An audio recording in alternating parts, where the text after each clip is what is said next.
1,00,000-এর মধ্যে 80,000-ই আমরা নারী স্বাস্থ্যকর্মী নিয়োগ দেব। নারীর রাজনৈতিক যে অংশগ্রহণের প্রবণতা আছে সেটাকে ভীষণভাবে দমনের কিন্তু সক্রিয় চেষ্টা আছে। শক্তির দ্বারা প্রকাশ্যে অস্বীকার করার এবং অদৃশ্য করে রাখার ঘোষণা এবং কার্যকলাপ এইভাবে আমরা কখনো দেখি। আপনারা যারা দীর্ঘদিন ধরে এই সংগ্রামে জড়িত আছেন, আপনাদের আসলে আনন্দিত হওয়ার চেয়ে শঙ্কিত হওয়ার বিষয় রয়েছে। আমি শঙ্কিত বোধ করি গতকাল বা পরশু হয়তো এই সিডাপে আমরা একটা ইউনিভার্সাল হেলথ কভারেজের একটা রাউন্ড টেবিলে এসেছিলাম।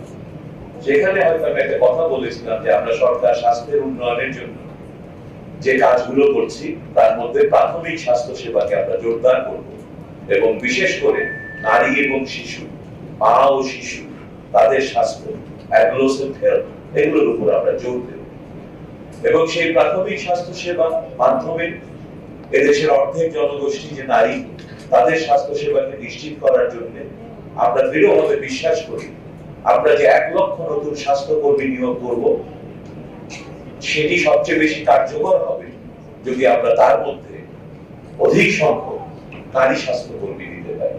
তাই আমরা সিদ্ধান্ত নিয়েছি 1,00,000-এর মধ্যে 80,000-ই আমরা নারী স্বাস্থ্যকর্মী নিয়োগ দেব।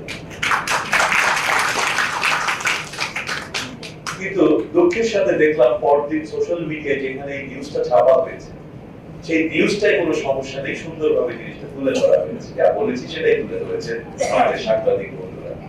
কিন্তু সেখানে যে কমেন্ট গুলো আসতে থাকলো আমি বিস্মিত হয়ে গেলাম যে এই একটা অ্যানাউন্সমেন্টের রিঅ্যাকশনে যে এটা আসতে পারে। কেন নারীদের চাকরি দিতে হবে? পুরুষ মানুষ চাকরি পায়, এগুলো তো বিভিন্ন ধরনের এই সেই। এই যে মনস্তাত্ত্বিক যে আবহ আমরা তৈরি করেছি আজকের এই সমাজে, এই মনোজগতের যে উপনিবেশ তৈরি হয়েছে, অন্ধকার যুগে ফিরে যাওয়ার যে একটা বয়ান ধীরে ধীরে মানুষের মধ্যে, সমাজের মধ্যে বিস্তৃত করা হচ্ছে, এটাকে আমাদেরকে আসলে গুরুত্ব সহকারে আবারও লড়াইয়ের জন্য প্রস্তুত হতে হবে।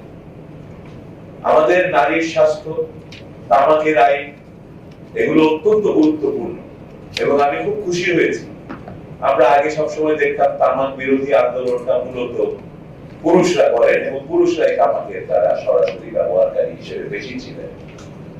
সামাজিক পরিবর্তনের মাধ্যমে ব্যবহারকারী ডেমোগ্রাফি যেমন চেঞ্জ হয়েছে, তার চেয়ে গুরুত্বপূর্ণ আপনারা একটা নারী অধিকারের সংগঠন হিসেবে এই বিষয়টিকে যে সকলের জন্য গুরুত্বপূর্ণ এবং বিশেষ করে প্যাসিভ স্মোকিং এর মাধ্যমে নারী এবং শিশুরা আসলে বেশি ভালনারেবল সিচুয়েশনে থাকে, সেটাকে গুরুত্ব দিয়ে আপনারা আজকে এই সেমিনারের আয়োজন করেছেন, এটার জন্য আমি আপনাদেরকে ধন্যবাদ।